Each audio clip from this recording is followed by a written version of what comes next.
ஓய்வு ஞாயிறு அழகு தமிழ் கவிதை கழகத்தின் காலை வணக்கம் உங்கள் அனைவருக்கும். மனதில் பல்வேறுபட்ட இறுக்கங்கள், வாழ்நாளை கடக்கும் வினாடிகள் எப்பொழுதும் இருந்து கொண்டுதான் இருக்கும். என் உறவுகளே, அதற்குண்டான சுருக்கத்தை நம் நேரத்தை பொறுத்து, வீணடிக்கும் காலத்தை பொறுத்து மாற்றிக்கொள்ள வேண்டும். மனதின் போக்கை எந்தெந்த நிகழ்வுகளுக்கு நாம் பறிகொடுத்து நம் மனதில் உள்ள இறுக்கத்தை குறைத்து கொள்ள வேண்டும் என்றால், அழகான இயற்கை சார்ந்த தனிமைக்குள் நம்மை ஆட்படுத்திக் கொள்ள வேண்டும். இயற்கை சார்ந்த இடங்களுக்குள் பயணங்களை ஏற்படுத்தி கொள்ள வேண்டும். நீர்நிலைகளோடு சார்ந்த மலை பிரதேசங்களில் நாம் பிரவேசம் செய்ய வேண்டும். இறுக்கத்தை குறைத்து நம் மனதுக்குள் இருக்கும் பல்வேறுபட்ட அழுத்தத்தை, சுருக்கத்தை கொடுத்து வாழும் காலத்தை கூட்டும் மனப்பக்குவத்தை நமக்குள் கூட்டிக் கொள்ள வேண்டும்.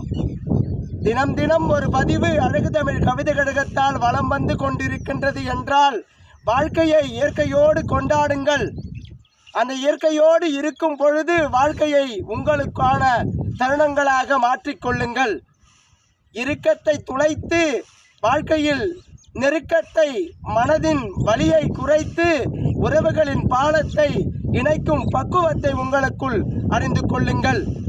காலம் செல்லும் போக்கில் நம் வாழ்க்கையை செலுத்துவதை விட நம் எண்ணத்தின் நிலைப்பாட்டை, ஒரு நிலைக்குள் இருக்கும் மனப்பக்குவத்தை இயற்கையோடு சார்ந்து மனதின் சுருக்கத்தை ஏற்படுத்தி வாழ்விதனின் இறுக்கத்தை துளைத்துவிட்டு எப்பொழுதும் மனிதன் வாழ வேண்டும், அதற்கான இயற்கைதான் இது என உங்கள் மதிக்குள் தூண்டும் நிலை செய்து வாழ்க்கை மீது நாட்டத்தை கொள்ளுங்கள். வாழ்க்கை அழகான பாடத்தை நமக்கு நிச்சயமாக சொல்லித்தரும். பல்வேறு நிகழ்வுகளை சுமந்துதான் இந்த மண்தடம் நிகழ்ந்து கொண்டிருக்கின்றது. நமக்காக நாம் வாழ வேண்டும் இந்த மண்தடம் மீது என பல்வேறுபட்ட இறுக்கங்கள் இருந்தாலும் வாழ்க்கையில் சுருக்கங்களை மனதுக்குள் ஏற்படுத்தி வாழ்ந்து கொண்டிருக்கும் இந்த அழகான மனித பிறவியை மிக பெருமையானதாக மாற்றிக்கொள்ள யாவரும் முற்பட வேண்டும். என் உறவுகளே, வாழ்க்கை கற்றுத்தரும் பெரும்பாடம். இறுக்கங்கள் எதுவாக இருந்தாலும் இயற்கையோடு இடத்துக்கு பயணம் பெற்று அழகான